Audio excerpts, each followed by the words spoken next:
অভয়াপুৰী সমজিলাত প্ৰাৰ্থীৰ মনোনয়ন পত্ৰ বাতিলৰ ঘটনা দ্বিতীয় পৰ্যায়ৰ পঞ্চায়ত নিৰ্বাচনলৈ মাজত দুটা দিন বাকী থকা অৱস্থাত পোহৰলৈ আহিছে এই ঘটনা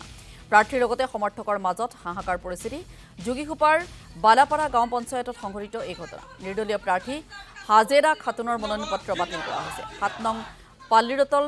সেদামাৰী গাঁৱৰ সদস্য পদৰ প্ৰাৰ্থী আছিল হাজেৰা খাতুন পঞ্চায়ত নিৰ্বাচনৰ ভোটাৰ তালিকাত নাম নাই প্ৰাৰ্থীগৰাকীৰ এই কথা হাজেৰা খাতুনক জনাই নিৰ্বাচনী বিষয়াই ইফালে বৈধভাৱে মনোনীত প্ৰাৰ্থী তালিকাত নাম প্ৰকাশ কৰিছিল নিৰ্বাচনী বিষয়াই প্ৰাৰ্থীৰ পৰিচয় পত্ৰ প্ৰতীক চিহ্ন প্ৰদান কৰিছিল নিৰ্বাচনী বিষয়াই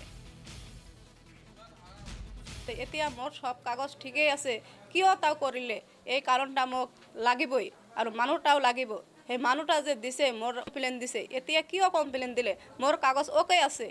যোৱা ৰাতি 11টা মান বজাত অফিচৰ পৰা আমাক ফোন কৰিলে যে পুৱাই আপুনি এই ভোটৰ কাগজখন লৈ মানে আহিব আমি পুৱাই যাওঁতে আমাক এইখিনিয়ে ক'লে যে